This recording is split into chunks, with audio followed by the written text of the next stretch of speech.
Bonjour à tous, j'espère que vous allez bien. Aujourd'hui, on continue d'analyser les parties du tournoi de Vendeuvre, donc Road to FM numéro 13. Après les 9 parties analysées du Cap d'Agde et les 2 d'Interclub, on continue ce Road to FM. Première ronde, j'avais les Noirs contre Alexandre Bacro. J'ai fait match nul, il était 2405. Et donc là, je continue de jouer des joueurs bien classés. Je joue contre Hop Thorsten Michael, 2428, grand maître allemand. Donc voilà, je suis assez content du tirage parce que je pense que à 0,5, il y avait quand même plus difficile. Il y avait vraiment des forgeurs qui ont fait vite des contre-perfs, alors qu'ils sont vraiment très très forts. Alors que Hop Thorsten, je vois, bon, il a quoi? Il est né en 68, donc 32, 52. Il a 52 ans. Je vois qu'il commence plutôt à descendre un peu. Il était 24-50 encore il y a un an et demi.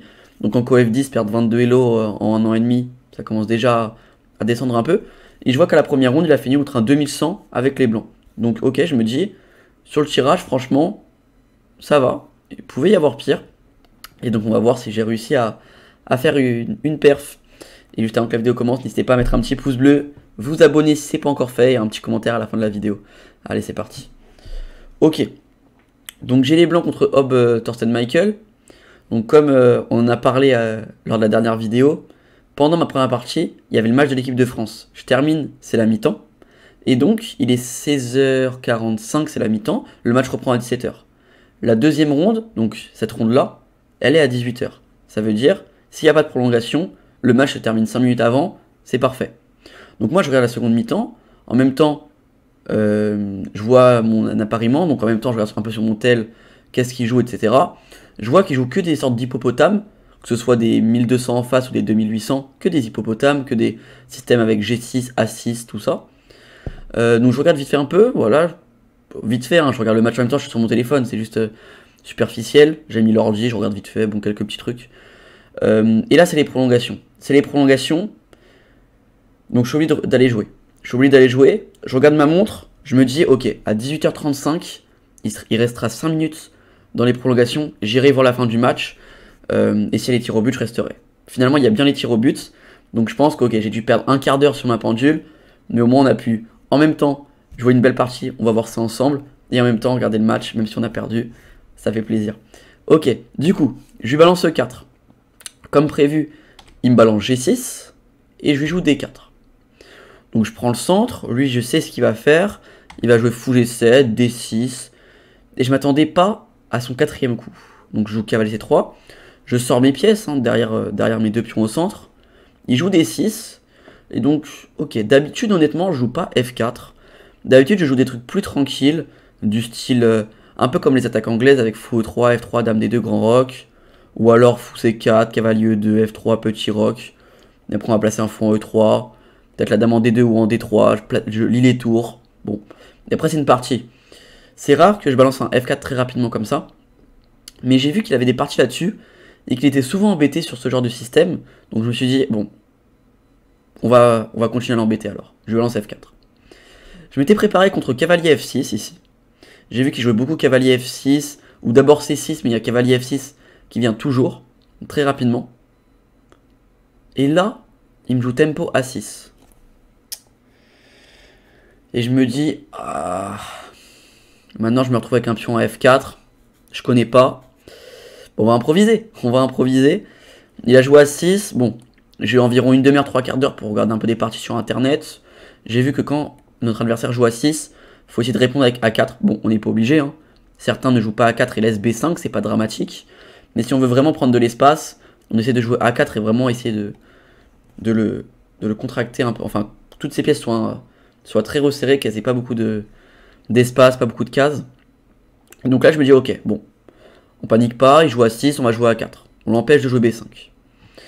Et donc sur A4, il me répond B6. Donc là, il comprend qu'il va plus pouvoir jouer B5. Ça, il me joue tempo, hein. Alors, je vais vous dire quand il arrête de jouer tempo. Mais pour l'instant, tout ça, c'est tempo. Donc, ça veut dire qu'il connaît. Donc, il me joue B6. Il a compris qu'il peut plus jouer B5 à cause des prises. Il gagne un pion. Je gagne même la tour pour l'instant. Bref, il peut pas jouer B5. Donc, il décide de jouer B6. Il va venir sûrement faire un double fianchetto avec ses deux fous sur la diagonale. Je fais donc cavalier F3. Je continue de sortir mes pièces. Et il fait E6. Il fait aussi, donc il continue son hippopotame. Alors l'hippopotame c'est quoi? C'est les doubles fianchetto. les deux pions en D6 et en E6, les deux pions en A6 et en H6 pour enlever les cases de mes cavaliers, et mettre les cavaliers en E7 et en D7. Suivi d'une percée soit en C5, soit en D5, soit en E5, soit en F5 selon la position, et soit petit, soit grand roc. Ça, c'est le système de base de l'hippopotame. Donc E6, je suis pas perturbé. E6, je joue fou E3. Mais honnêtement, ici, je m'attendais quand même un peu à un petit cavalier F6. Même si je sais que le coup c'est cavalier E7. Je me suis quand même posé et j'ai calculé cavalier F6. Je me suis dit, attends, cavalier F6, est-ce qu'il peut pas venir m'embêter sur cavalier G4? Parce que si je donne ma paire de fous, c'est pas exceptionnel. Même si on va voir qu'après je l'ai donné volontairement. Mais si je donne ma paire de fous contre ce cavalier, imaginons je joue fou E2 ou fou D3 et qu'il joue cavalier G4. Soit je recule et j'ai juste perdu un temps, on peut se dire lui aussi, mais c'est juste débile d'avoir fait fou E3 pour faire fou D2, donc c'est pas possible. Soit je le laisse et je donne ma paire de fous, ça paraît pas trop possible non plus. Soit je recule en G1 et j'ai un fou qui gêne un peu le petit roc. Je me dis c'est un peu chiant. Donc ici, je me suis dit ok, H3. Et sur H3, je me suis dit, est-ce qu'il n'y a pas cavalier H5? Ce genre d'idée. La case G3 peut être chiante, mais rapidement, je me suis rendu compte que sur G4, cavalier G3, juste tour G1, le cavalier n'a plus de case. Donc sur cavalier H5, juste G4, le cavalier doit repartir et on est content. Autre possibilité, je me suis dit, est-ce que ce pion ne peut pas devenir faible avec fou B7? Comment je défends? On va faire fou D3. J'aime pas trop le placement de mes pièces. Madame ne sert pas à grand chose, elle est un peu bloquée par mes pièces. Mais je me suis dit, ok, c'est pas très grave. Je vais pouvoir rapidement balancer mes pions sur son roi. Dame 2, grand roc. Bon, il n'y a pas de problème. Donc je me suis dit, ok, c'est bon. On peut jouer fou E3. Il joue donc pas cavalier F6, il joue cavalier E7. Donc il continue son développement. Moi, je continue le mien. Je joue donc fou D3. Voilà, en développant mes pièces, en me disant, je vais rester flexible. Ce qui est important, c'est vraiment de rester flexible un maximum. Là, j'indique pas à mon adversaire si je vais faire petit roc ou grand roc. Je peux encore faire dame 2 comme coup d'attente. Peut-être H3, G4. Et ensuite, ou même pas besoin d'H3, G4, juste dame 2. Et ensuite, je choisirai si je fais grand ou petit roc. Mais du coup, au moins, comme ça, il n'a pas le temps de préparer ses pièces. Imaginons, je fais directement fou D3, il joue cavalier D7, comme dans la partie, et je joue petit roc. Bah, c'est bête. Parce que là, directement, il sait que je vais faire petit roc. Donc, il va peut-être placer ses pièces de manière à que lui va faire grand roc. Et comme ça, il peut directement vite balancer. Donc, c'est pour ça que je fais d'abord G4. Et je me dis, je peux encore faire petit ou grand roc. Avec le pion G4, c'est comme ça être tendu. Mais je peux encore le faire. Imaginez, il ouvre avec H5, moi je ferme avec G5. S'il ouvre avec F5, je fais peut-être prise et je ferme avec G5. Dans tous les cas, je pourrais fermer. Donc c'est encore possible, petit roc. Mais là, on peut se dire, G4, c'est un peu... c'est peut-être un peu osé. C'est peut-être un peu osé, G4, surtout que je joue pas un mec moins fort que moi. Je joue quand même un grand maître, 24-28. Bon, on balance pas 5 pions sur la 4ème rangée au bout de 9 coups. Mais ok, là, j'avais pas forcément de plan évident. Je me suis dit que lui, il va forcément ouvrir un jour. Soit il va jouer D5, soit il va jouer F5, soit il va jouer C5. E5 paraissait peu probable. Mais c'est sûr qu'il allait ouvrir. Je me suis dit, comment j'arrive à venir l'embêter? Parce que si je joue dame 2, bon, en fait, il va juste jouer il va jouer son plan. Je sais pas quel pion il va pousser. Je pense plusieurs sont possibles. Mais en fait, c'est lui qui va mener la partie, quoi. C'est lui qui va choisir de péter le centre. C'est lui qui va choisir de prendre les diagonales, de faire les menaces. Je vais subir, alors que j'ai les blancs, au bout de 10 coups, c'est pas normal de subir. Donc je me suis dit, ok, on balance G4. Déjà, G4, je me suis dit, ça empêche sûrement F5. Parce que si je joue F5, j'ai l'impression que ça crée quand même beaucoup trop de faiblesse. Après prise, il peut pas reprendre du pion G, sinon ça va ouvrir trop de diagonales sur son roi. Il va reprendre du pion E, et je pense que là, on peut peut-être reprendre déjà. Donc s'il fait cavalier prend, je fais fou prend, et derrière cavalier G5. Je pense qu'il y a peut-être déjà des problèmes qui peuvent arriver. Donc je me suis dit, F5, ça me paraît trop ballsy. E5, pareil. Je pense juste que je vais peut-être venir faire prise et F5. J'ai l'impression que j'ai aucun problème en fait. J'ai réglé le problème au centre. Il a des pièces mal placées. Je vais commencer une attaque, je vais peut-être me mettre des fourchettes. Bon. Je vais peut-être faire dame 2 grand roc, la tour sur la colonne. Pas de problème. Donc je me dis, E5, pas possible non plus. Et là, j'hésitais vraiment entre D et C. Je me suis dit, soit il fait C, soit il fait D. Je m'attendais plutôt à C5. Parce que je me suis dit que D5, bon, on va le voir dans la partie, à quoi j'ai pensé. Parce que C5, ça m'embêtait un peu. Je me suis dit, ok, si je prends... Déjà, il y a plusieurs possibilités. Cavalier prend, ça va laisser trop de pions faibles, donc directement j'ai éliminé. il peut faire B ou D. Les deux plans sont possibles, les deux plans sont... Je les connais un peu, c'est dans d'autres positions. B prend, l'idée ça va être d'ouvrir la colonne B, sur le pion B2 qui va être faible avec la diagonale, et de préparer ce cavalier qui peut vite rebondir en D4, une poussée au centre, la dame qui peut vite coulisser, bon, une position agréable. Et il peut prendre de D aussi. Alors l'idée c'est pas de jouer sur la colonne, mais de venir vraiment jouer sur cette colonne ici, venir préparer des idées fou B7, tour C8 et préparer C4. Avec un cavalier qui va rebondir. Les deux cavaliers vont rebondir en C6 et en C5. Avec la colonne pour mon adversaire. Mais je préfère quand même l'idée que B prend. Donc ça m'embêtait un peu. Je me suis dit ok, je peux pas trop prendre. Mais rapidement, je me suis dit ok. En fait, je peux laisser. Parce que s'il vient prendre, imaginons je joue, je sais pas, H3. S'il prend, je vais juste faire fou prend. Et là, il s'est créé des faiblesses. Et j'ai la diagonale, j'ai le centre. Bon, on est content. Donc s'il prend pas, il va pas non plus pousser. Donc il va juste rien faire. Il va devoir attendre. Donc je me dis, ok, s'il attend, il va devoir préparer quand même 3-4 coups avant de vraiment m'embêter. Moi, je vais avoir le temps aussi de l'embêter de l'autre côté. Donc je me suis dit, C5, pas de problème. Donc c'est pour ça que j'ai joué G4. Et je me suis dit F5, E5, C5, pas de problème. Et D5 non plus. C'est d'ailleurs le coup qu'il a joué. Directement, avant qu'il le joue, je pensais que c'était pas forcément une très bonne idée. Ici, j'ai fait prise. J'ai fait prise parce qu'en fait, c'est pas le bon coup. Enfin, c'est un bon coup, mais c'est pas le meilleur. Ici, je me suis dit, ok, j'ai réglé le problème au centre. C5, ça m'embête pas. Ça va créer des faiblesses. J'ai la case E5. Je vais préparer des idées avec E5, avec F5. J'ai joué dame D2 grand roc. Toutes mes pièces vont être braquées sur son roi. Je me suis dit, c'est bien. Mais si en fait, le meilleur coup sur D5, c'était de fermer avec E5. Ça, j'y ai pensé. Mais je me suis dit, il y avait C5. Parce que C5, ça vient vraiment casser mon centre. Mais ici, en fait, le coup, c'est H4. Faut pas avoir peur de prise, déjà. Tout simplement, on va faire cavalier prend. Ah, cavalier ou fou prend? Moi, je dirais cavalier prend pour enlever les cases du cavalier en C6. Je sais pas ce qu'en pense l'ordi. Ouais, cavalier prend est meilleur. Comme ça, on enlève les cases du cavalier en C6. Mais c'est vrai qu'on laisse la case C5. Mais ça n'a pas l'air d'être dramatique. Du coup, il peut pas prendre. S'il pousse, on va juste faire fou E2. Il a fermé au centre. Maintenant, moi, je vais pouvoir réouvrir de l'autre côté. Pas de problème. Et si il commence à préparer, cavalier C6, bon, on va juste faire dame D2. On se développe. Fou B7 et grand roc. Il va jamais pouvoir faire des B5. Après, on peut se dire, oui, peut-être qu'il y a C4, suivi de B5 qui peut arriver. Prise, on peut pas prendre, sinon il y a mat. C'est vrai que ça peut arriver, C4 et B5. Mais ok, l'ordi n'a pas peur, mais franchement, ça c'est la position que j'ai calculée. Et je m'étais dit que c'était assez compliqué parce que rapidement en fait, c'est soit je vais faire petit roc et derrière mes pions très avancés, je vais plus pouvoir attaquer donc c'est débile. Soit je vais faire grand roc et directement il va pouvoir fermer et réouvrir la colonne A et je vais souffrir. Moi je me suis dit ça. Mais en fait l'ordi dit que c'est pas du tout... Pardon, c'est pas cette variante là. L'ordi dit que c'est pas grave du tout. C4, fou E2, B5. Faut juste jouer H5 ou F5. S'il prend, on fait juste cavalier prend. S'il fait B4, on va juste faire cavalier A2. Mais franchement, calculer 5-6 coups comme ça de tête, arriver dans cette pose, c'est trop approximatif. T'as pas trop les idées en tête. J'ai pas osé. J'ai pas osé, j'y ai pas cru. Ici, j'ai fait E prend. Il a donc fait E prend. Et j'ai fait F5. J'ai fait F5, j'ai pas préparé cavalier E5. Faut directement attaquer. Son roi, il est au centre. Le mien aussi. Mais son roi a des problèmes parce que moi, je peux vite venir l'embêter. Le mien, c'est un petit peu qui m'embête. Parce qu'il a vraiment des pièces mal placées. Le temps qu'il enlève ces pièces de là, j'aurais déjà roqué. Donc je peux ouvrir. Et ici, il fait petit roc. Il met vite son roi à l'abri, il a compris qu'il va avoir des problèmes sinon.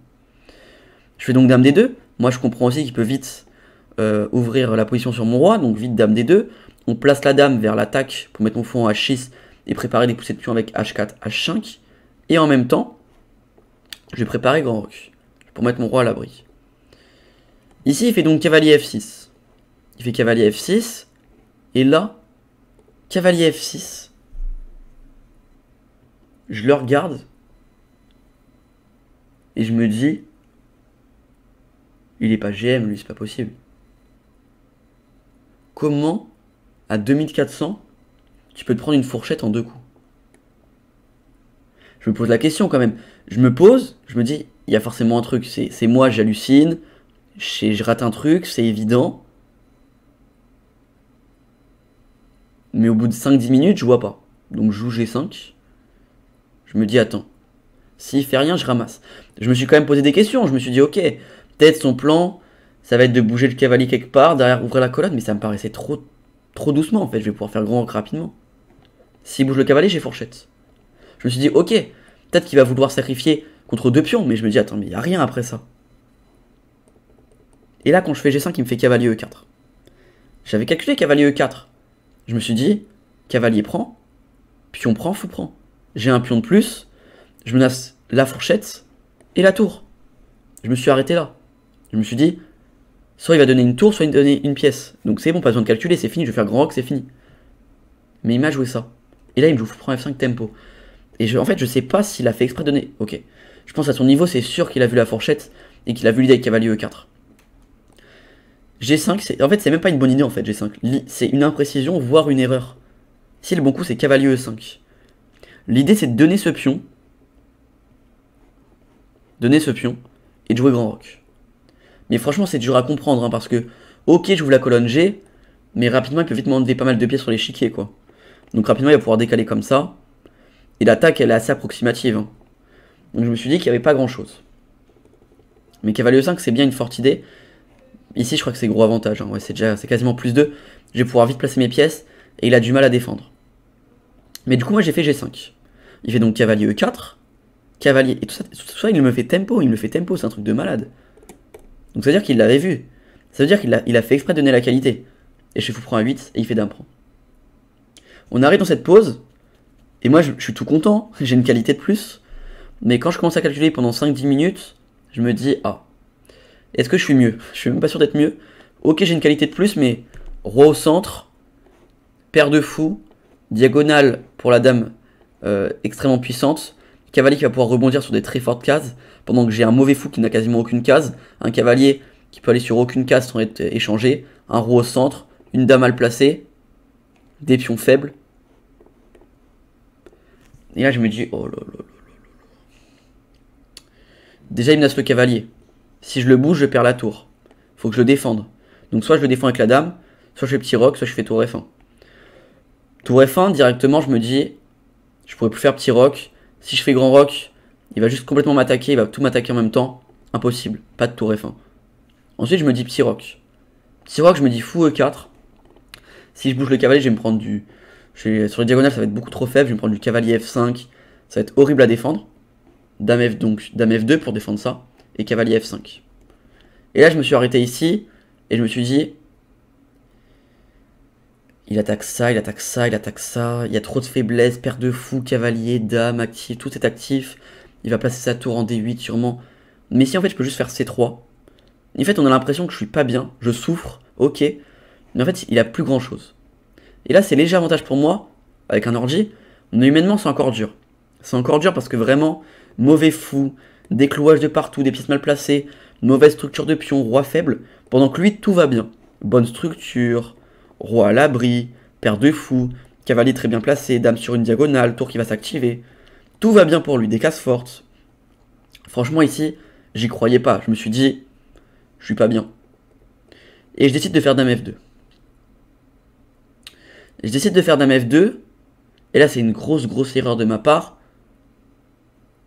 Parce qu'en fait, j'ai même pas vu en un coup. Directement, j'ai pas vu l'idée avec fou prend C2. En un coup, hein. En fait, j'étais tellement omnibilé par les idées de problèmes sur mon roi avec la paire de fou, tout est actif sur mon roi, que je me suis dit, ok, tour F1 pas possible, petit roc pas possible. Je regarde dame F2, je me dis, ok, s'il fait fou E4, je fais petit roc, ça retransposera dans ce qu'on vient de regarder. Bon, tant pis, c'est pas grave. Et je joue dame F2 direct. Sans calculer fou prend C2. Et donc, bien sûr, lui tempo, il me joue fou prend C2. Et je perds un pion. Déjà que j'avais des problèmes niveau, en fait, roi, structure de pion, pièce passive, je viens encore de me créer un pion isolé et des pions arriérés. Oh là là, la cata. La cata. Mais bon, j'ai toujours une qualité de plus. Donc on peut se dire, si j'arrive à tenir, derrière la finale, elle sera à mon avantage. Donc je fais petit roc. Bon, maintenant que j'ai donné le pion, on fait petit roc. On peut se dire, est-ce qu'il n'y a pas tour C1?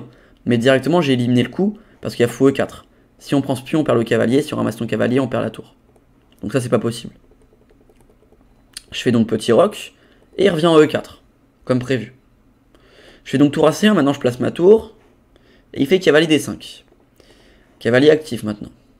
Et là je me dis, attends, il faut que je contre-attaque un peu. J'ai vraiment pas de plan, j'ai des faiblesses de partout, donc je fais cavalier E5.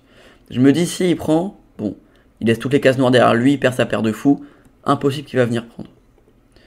Et je me dis, ok, il peut pas bouger la tour, sinon je gagne mes pions. Je menace peut-être aussi des idées avec cavalier prend F7 qui peuvent exister. C'est vrai que j'aurai une pièce clouée, mais faudra calculer. J'ai aussi des idées peut-être avec cavalier D7, cavalier D7, tour bouche, cavalier F6. J'ai des trucs qui commencent à me venir en tête. Mais là, il me fait dame C8. Il m'enlève cavalier D7 qui était ma principale idée. Et donc, il menace aussi des idées peut-être avec dame H3. Si je bouge le cavalier, dame G4. Attention. Je fais donc dame G3. Je replace ma dame sur un potentiel pion C7 qui va être plutôt plus tard faible. J'enlève les menaces avec sa dame. Et je pense que ma dame est mieux placée. Il vaut mieux que ce soit la tour qui attaque le pion F7. Et il fait A5. Il fixe la structure de pion. Et il m'empêche de venir faire A5 moi-même. Parce que les idées avec A5, elles sont assez chiantes. Parce que s'il prend, il se crée des faiblesses. S'il fait rien, il se prend pion prend, cavalier prend, il se crée des faiblesses. Parce qu'il peut pas reprendre du pion parce qu'il a la dame derrière. Et s'il pousse, il se crée pas mal de faiblesses aussi derrière. Donc A5, bien joué. Bonne idée. Je fais H3. Et là, j'ai une fausse bonne idée avec H3. Je me dis, en fait, je vais faire cavalier G4. En fait, moi, je veux préparer cavalier G4. Mais pour l'instant, je peux pas. Parce qu'il menace cavalier prend. Si je fais dame prend, je perds le cavalier.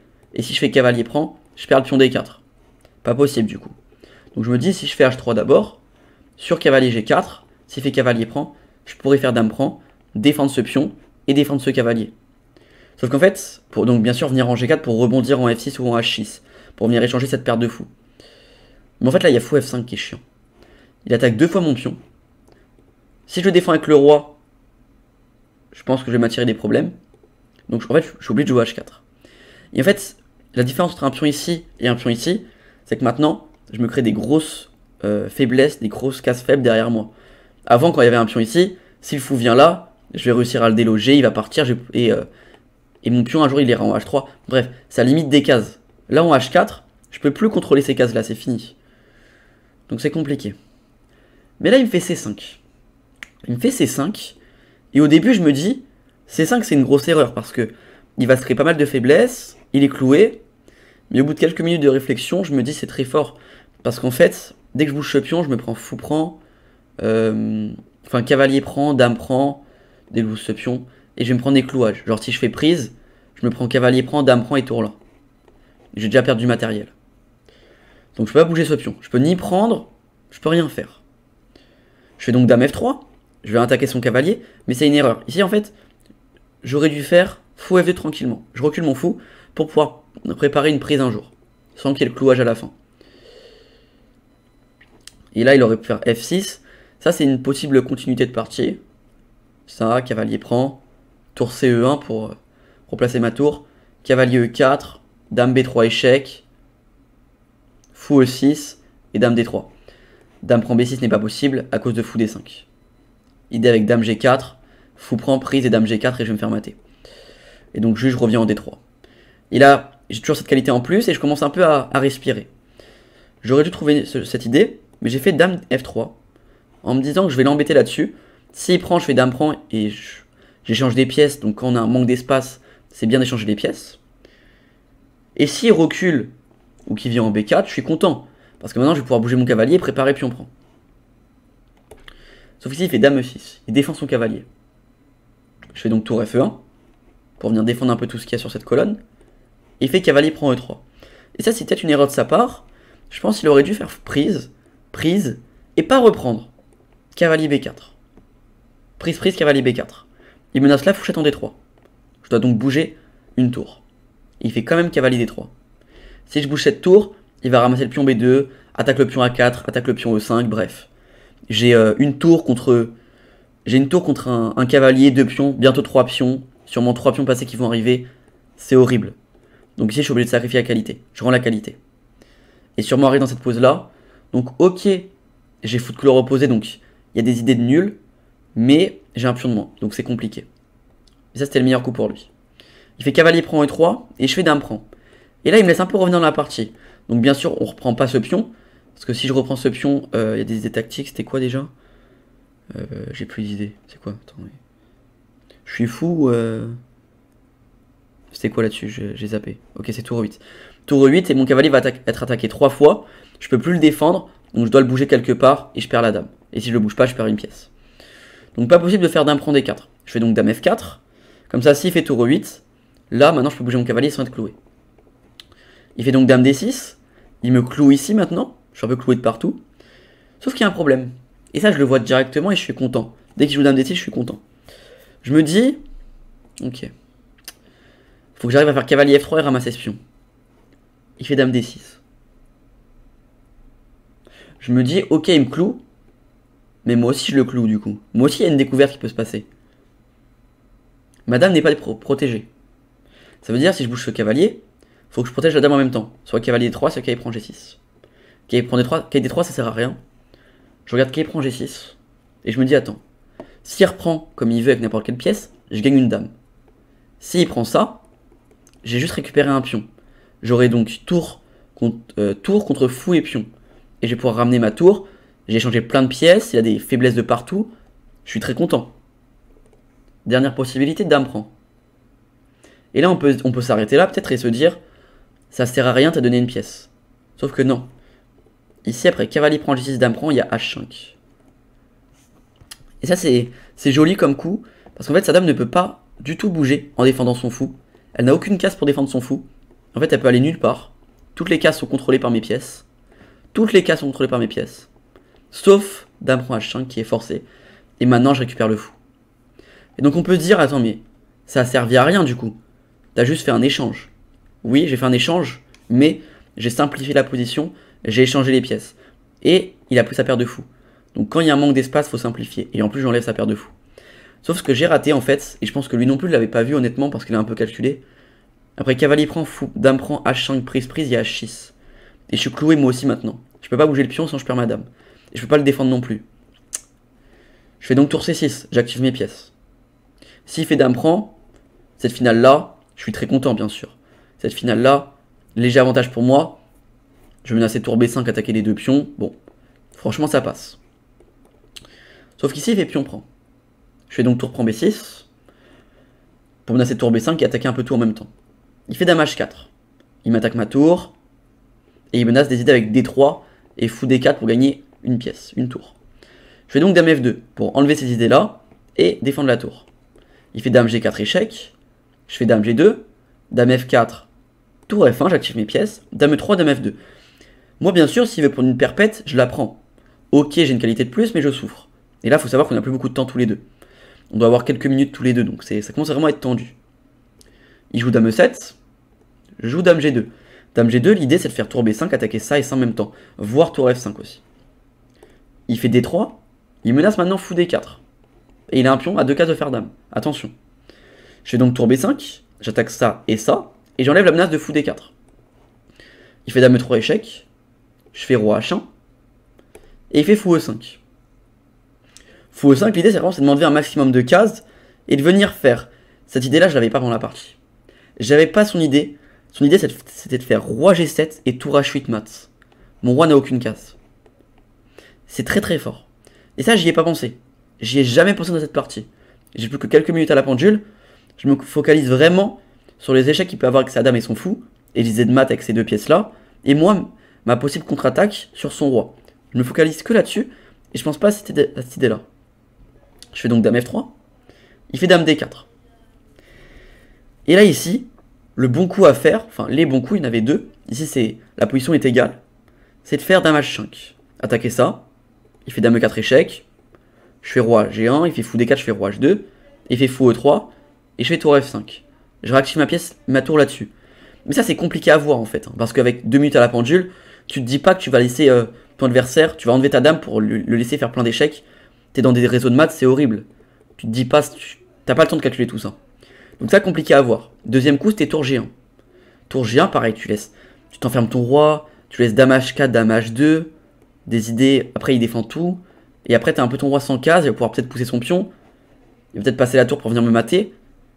C'est très dur à calculer, quoi. Mais en fait, ce que j'ai raté, c'est qu'il y a tour H1. Et en fait, vraiment, sa dame, elle a plus de cases, quasiment. Si elle part de l'autre côté, là, par contre, c'est moi qui va commencer à le mater. Donc pas le choix, il va devoir venir échanger les dames, et là, cette finale-là, elle est égale. Elle est égale grâce à ces 2 pions passés aussi qui vont m'aider. Mais cette idée-là, elle est vraiment avec 2 minutes. Celle d'avant, elle est impossible. Celle-là, elle est très dure. Se dire que tu vas laisser dame H4, dame H2 et D2, enfin des decks D2 et passer la tour, c'est horrible. Mais j'ai donc raté les decks tour H1 qui obligent d'échanger des dames. Et à la place de ça, ici, j'ai un coup de folie là. Et je me dis, tour prend E5. Dame prend. Et dame prend D3. Et je me dis, attends, mais ça, je vais rentrer dans une finale avec un pion de moins. Et je me dis, attends, ça va faire 2 pions de moins. Sauf que là-dessus, j'ai dame F5. Faut savoir que s'il fait un coup random pour venir défendre ça, imaginons, hein, là j'ai dame prend F7, mais c'est juste... Ok, non, ça marche pas. Je voulais montrer un truc, mais ça marche pas. Dame F5. L'idée en fait, vraiment, c'est d'attaquer ça et ça en même temps. Il doit défendre ça, donc il va soit revenir avec sa dame en G7, soit faire F6, sûrement dame G7, et j'ai prise. Et ça, je me suis... Ok, c'est léger avantage noir, mais je me suis dit, franchement, j'ai 30 secondes de la pendule.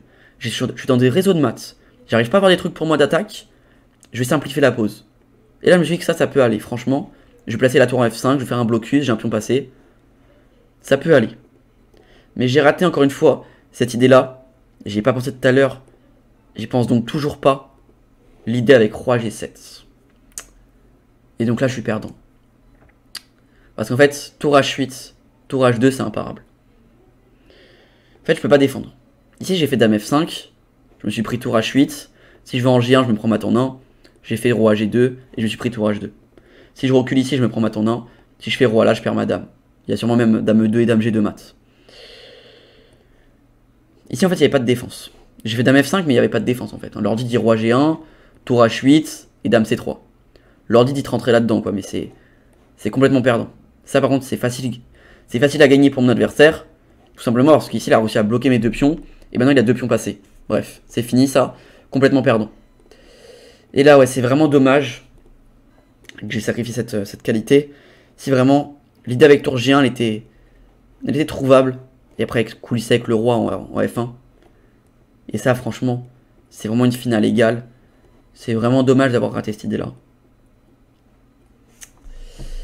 Bon, après, il y a encore une partie à jouer, hein, mais c'est déjà plus simple. Ok. Du coup, voilà, défaite contre Thorsten Hobb. On va faire le bilan de partie. Allez, c'est parti. Petit bilan de partie. Allez, ce bilan de partie. Ok, alors. 80,5 pour moi. 88,3 pour mon adversaire. Il a fait 3 erreurs, j'en ai fait une. J'ai fait 3 gaffes. Ouais, j'ai eu l'avantage dans l'ouverture. Il y a eu l'avantage dans le milieu de jeu. C'était égal à la finale. Et à la fin, j'ai craqué. Alors, on va voir ça depuis le début. Alors, donc, l'ouverture, il n'y a pas grand-chose à dire. Bon, il met erreur sur G4. Mais G4, on balance. Ouais, D5, ça paraissait trop tôt. D5, ça paraissait trop tôt pour lui. Ouais, il fallait qu'il fasse juste petit rock tranquillement. Ouais. L'ordi me dit de balancer H4. On balance tout et sur C5, on balance H5. C'est beau. Ok, ensuite il y a quoi? On va se mettre là-dessus. Putain, cavalier F6, meilleur coup, c'est un truc de fou quand même. Hein. C'est un truc de fou quand même de se dire que tu vas te donner une qualité comme ça. C'est... Ouais. Ouais, putain, il a joué la meilleure suite. Ouais, là je fais dame F2 à la place de petit roc, comme on a vu. Cavalier D5. Ok, cavalier E5. Dame C8, il avait mieux que dame C8. Ouais, il fallait plutôt faire dame D8. Contrôler cette case, mais en même temps peut-être... Embêter peut-être là-dessus et là-dessus plus tard, avec menace de prise, ok, je vois.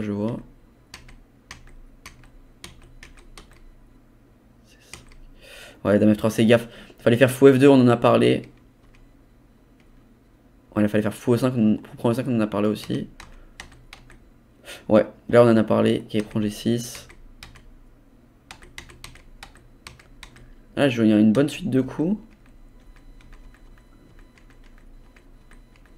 Ouais, ok. Ouais, tour prend E5. Donc on l'a dit, il faut jouer tour G1.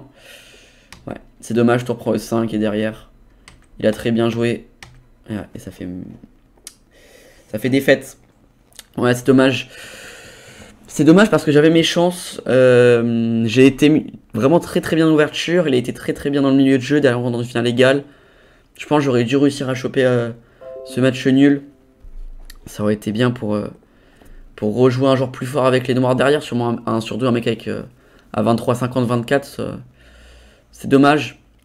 Mais bon, c'est une belle partie. On prend l'expérience sur cette partie. C'était quand même cool de jouer un gros maître et d'avoir quand même pas mal dominé dans cette partie. Dans l'ouverture. Aussi rentré dans une finale égale. Mais bon, voilà, c'est comme ça. Il est meilleur, il a gagné. Et donc, prochaine partie, je jouerai contre Oupindrin Nara 1950. J'aurai les noirs. Donc, l'objectif, gagner cette partie pour directement pouvoir rejouer un joueur au-dessus de 2300 et pouvoir faire des belles perfs. Du coup, voilà, en tout cas, j'espère que cette vidéo vous aura plu. Si c'est le cas, n'hésitez pas à liker, la partager et la commenter. Et vous abonner si ce n'est pas encore fait. Et moi, je vous dis à bientôt. Allez, ciao.